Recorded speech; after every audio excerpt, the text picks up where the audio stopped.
আসসালামু আলাইকুম everyone, it's me Rupanti and welcome back to my channel. আজকের ভিডিওতে তোমরা দেখবা আমার টেবিলের রিঅর্গানাইজেশন। টেবিলটা গোছানোই ছিল, আমি জাস্ট ডাস্টিং করে আবার গুছিয়ে রাখছিলাম। আর সাথে আমি কিছু ইম্পর্ট্যান্ট কথা বলবো, সেগুলো এসএসসি যারা এক্সামের রেজাল্ট দিয়েছে তাদের নিয়ে। কারণ কিছুদিন আগে এসএসসির রেজাল্ট দিল, তো আমার মনে হলো তাদের নিয়ে কিছু বলা উচিত। It's important I guess. First of all, সবারই মনে রাখা উচিত একটা ইম্পর্ট্যান্ট জিনিস, সেটা হচ্ছে কোনো বোর্ড পরীক্ষার রেজাল্ট তোমাকে জাজ করতে পারে না। অ্যাজ এ হিউম্যান বিং কখনোই কোনো বোর্ড পরীক্ষার এক্সাম তোমার রেজাল্ট খারাপ হোক ভালো হোক যাই হোক, এটা কখনোই তোমাকে হিউম্যান বিং হিসেবে জাজ করতে পারে না। সো এটা নিয়ে মন খারাপ করে বসে থাকার কোনোই মানে হয় না, এতে আরও টাইম ওয়েস্ট করা হয়। তো আমরা সবাই জানি এসএসসির পরে যেহেতু আমাদের একটা বোর্ড পরীক্ষা শেষ হয়, তারপরে আমরা সবাই এনজয়মেন্টে লেগে পড়ি। অ্যান্ড সাথে সাথে এসএসসির পরে যেহেতু আমাদের কলেজ লাইফ শুরু হয়ে যাবে, তো কলেজ অ্যাডমিশন নিয়েও আমরা পড়াশোনা শুরু করি।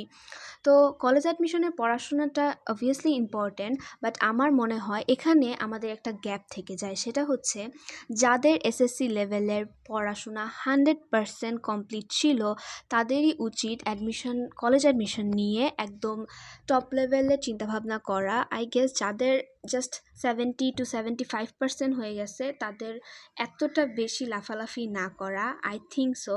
যাদের 100% হয়েছে তারা চেষ্টা করবা প্রথম থেকেই যাতে তোমার ফুল বুকটা এসএসসির ফুল কোর্সটা আবার করে তুমি রিভাইজ দিতে পারো।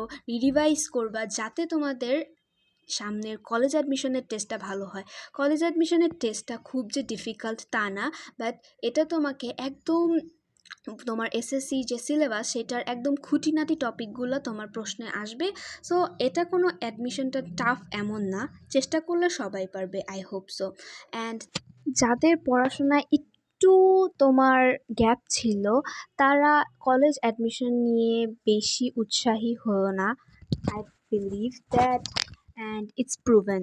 ব্রো, যাদের পড়াশোনায় একটু গ্যাপ ছিল তাদের উচিত সেই টাইম থেকেই তোমার জাস্ট নর্মাল জিনিসটাকে অ্যাকসেপ্ট করে নেওয়া অ্যান্ড ইন্টারের জন্য পড়াশোনা শুরু করা।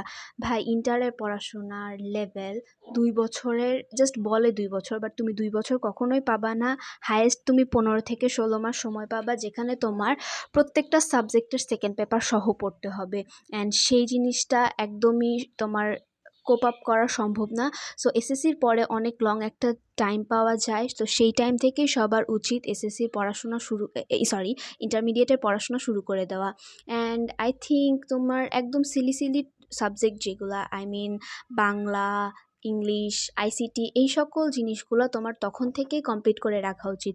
অ্যান্ড যারা সায়েন্স নিবা, যারা আর্টস নিবা, মনে মনে তো একটা চিন্তাভাবনা থেকেই যায় যে আমি সায়েন্স নিব বা আমি আর্টস নিব বা আমি কমার্স নিব। তো আমি কোন ফিল্ডে যাচ্ছি সেটার উপর ডিপেন্ড করে আমি সেই সাবজেক্টগুলো কমন যে সাবজেক্টগুলো সেগুলো শুরু করে দেওয়া উচিত। অ্যান্ড এটা নিয়ে সবার একটু ফোকাস থাকা উচিত, কারণ পরবর্তীতে তুমি দেখবা অনেকেই শুরু করে দিয়েছে, তোমার সেই জিনিসটা হয়নি। তো ফার্স্ট ইয়ার মিড টার্মে তুমি দেখবা যে তোমার রেজাল্ট খারাপ হচ্ছে। তো এটা নিয়ে আবার অনেক সময় মাথায় টেনশনে চলে যায়, অনেকে ডিপ্রেসড হয়ে যায়। সো এই ফেসগুলো থেকে বাঁচতে আই থিঙ্ক এই টাইমে তোমার এসএসসির পড়াশোনা পরে এই টাইমটাতে তোমার ইন্টারের পড়াশোনা শুরু করে দেওয়া উচিত।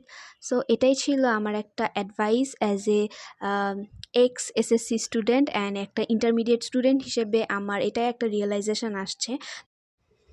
একজন ইন্টার্সের স্টুডেন্ট হিসেবে আমার এই রিয়েলাইজেশনটা আসছে। সো আই হোপ এটা আমার এসএসসি স্টুডেন্টদের সাথে শেয়ার করা উচিত। So thank you for watching and listening.